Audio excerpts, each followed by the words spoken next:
Laundrette. A lot of Mr. Bean's clothes were dirty. I'll go to Laundrette this morning, he thought. I'll take the car. He put his dirty clothes into a very large black bag and took the bag out to his car. He put it inside, then he got in and drove to the Laundrette. The Laundrette wasn't very busy that morning. Before Mr. Bean arrived, there were only 2 women there. The younger woman was with the Laundrette manager. At that minute, Mr. Bean arrived. He had the black bag on his back, and he couldn't get it through the Laundrette door. "Oh," he said. He pulled and he pushed, he pushed and he pulled. In the end, he got the bag inside. "Money," he thought. "I want 2 £1 coins to the washing machine." He took 2 £1 coins out of his jacket and put them on the top of the machine.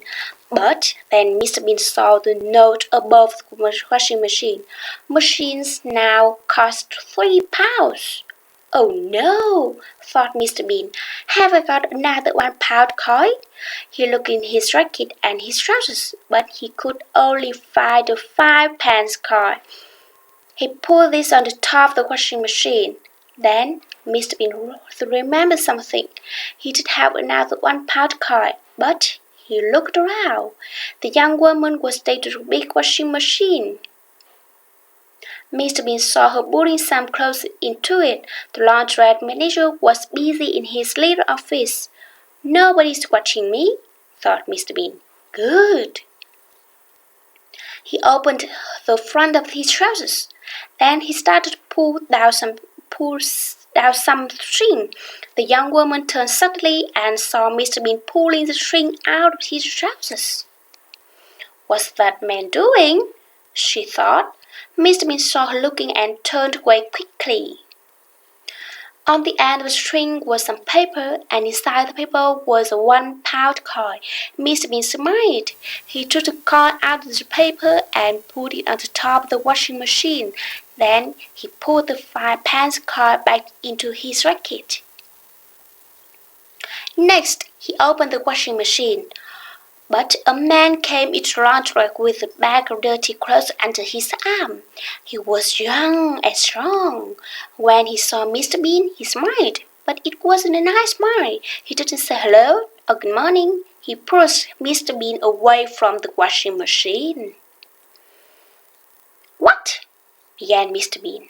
Then the man pushed Mr. Bean's £1 coins onto the next machine. Mr. Bean was angry. He turned around to speak angrily, but then he saw the young man taking a white karate shoe out of his bag. "A karate shoe?" thought Mr. Bean. "So he can fight. Perhaps I won't say anything." The young woman pushed his white karate shoe into the washing machine. Then he put some money into the machine and sat down on the chair. He took a magazine out of his bag and began to read. Mr. Bean started to put his clothes into his washing machine. There were some piles of underpants. "Monday," he said, and he put the pile into the machine. "Tuesday, Thursday, Friday, Saturday."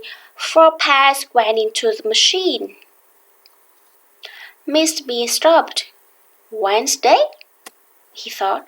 "Why is it Wednesdays on the pan? Oh, it's Wednesday today, and I'm wearing them."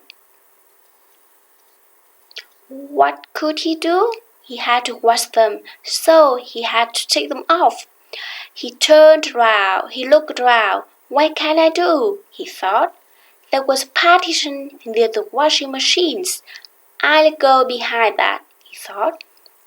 He started to watch the partition, but the young woman put his legs across the floor. He wanted to make Mr. Bean angry, but Mr. Bean remembered the karate shoe. The man could fight. He walked around the young woman's foot. He went behind the partition and carefully took off his brown trousers. The young woman put some of her clothes into one of the very big washing machines. The other clothes were on the top of the smaller machine near the partition.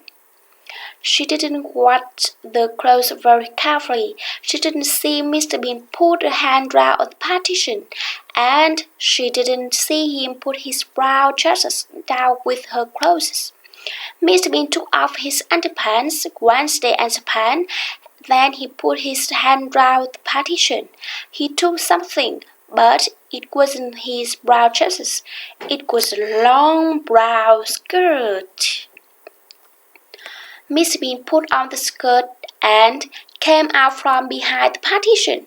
He walked back to his washing machine. The young woman took the brown trousers from the top of the much smaller washing machine. She didn't look at them. She put them into the big machine. Next, he stood on the door of the machine and took a magazine.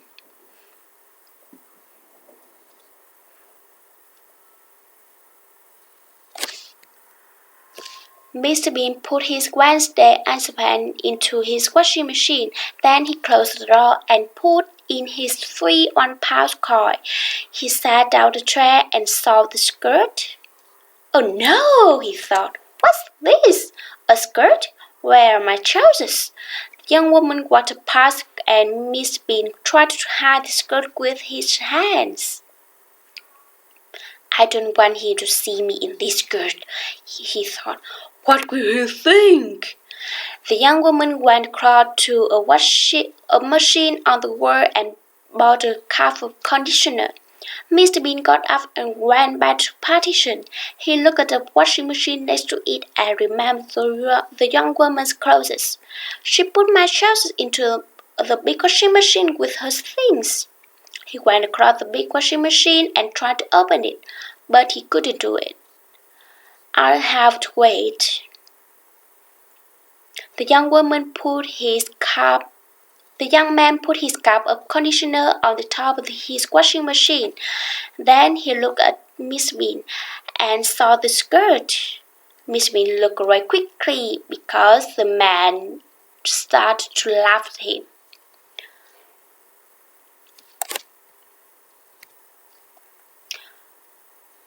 He looked around the skirt. I know I'll wear Sundays and a pant to his skirt. That's a good idea. He looked around, then went across the conditioner machine away from the other people. Carefully, he started to put on Sundays and a pant. He put his leg into them, and suddenly he couldn't pull them up. He couldn't move them. There was strange food on them. It was a young man's foot. Mr. Bean turned around and saw the young woman laughed at him. Mr. Bean wanted to shoot. Go away, you stupid man! But he was too afraid. After a minute, the young man laughed again and went back to his chair. I don't like people laughed at me, he think, and he looked at the young man. What can I do to him? I can't fight him. He's too strong.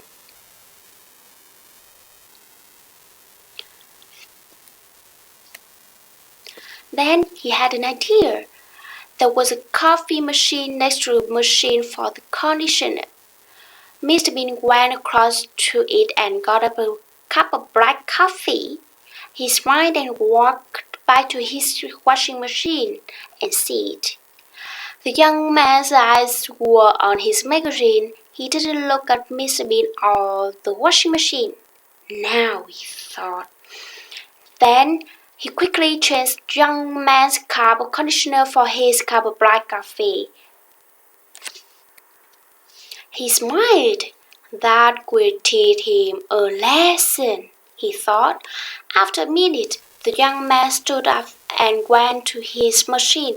He had to put the conditioner into it now. He stood next to the machine and laughed at Mr. Bean's skirt, so he didn't look at the cup when he put the conditioner into the top of the washing machine. But of course, it wasn't conditioner, it was black coffee. Miss Bean tried not to laugh. The young woman sat down in his chair again and looked across at his washing machine. There was a window in the door, and the young man could see his white colored shoe going round and round in the water.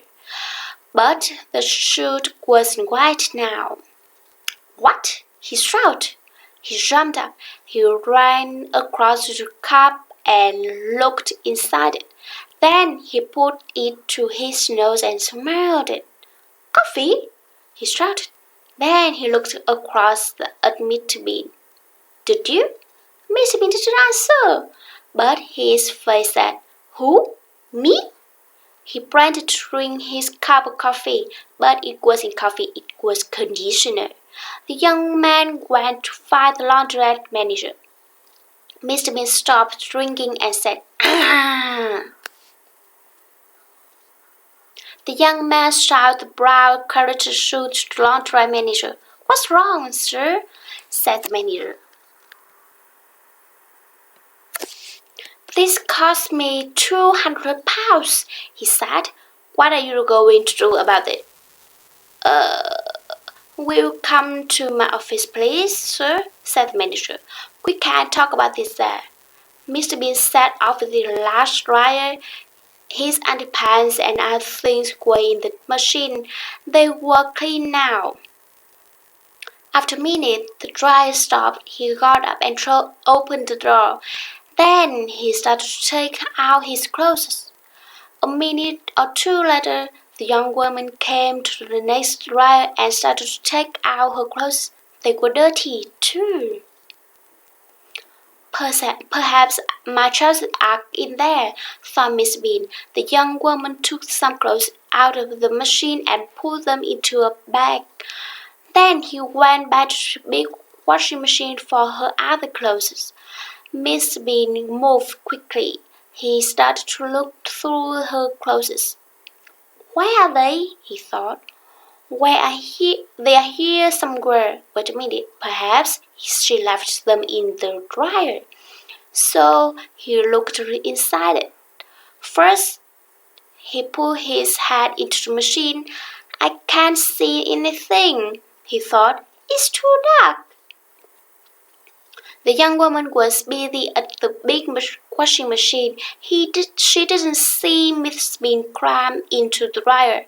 Then she took something out of the big washing machine. Her eyes opened wide. What's this? She thought. A pair of trousers. I haven't got any brown trousers. She threw them onto one of the other washing machines. Miss Bean was inside the dryer. Where are my trousers? He thought. Suddenly the woman's washing began to fly into the machine. A skirt, a dress, and some skirts. What? Began Miss Bean. Then the dryer door shut with a bang. Oh no, thought Miss Bean. He turned and climbed back to the door. Help! He shot through the window in the door. There's somebody in here. There's somebody in here. But the woman couldn't hear him. She took Mr. Bean. He hit the window in the dryer door. Bang! Bang! But nobody heard him. I can't get out, he shouted. Suddenly it was very hot inside the dryer. There was noise and the machine started. The clothes began to go round and round and round, and Mr. Bean began to go round and round and round.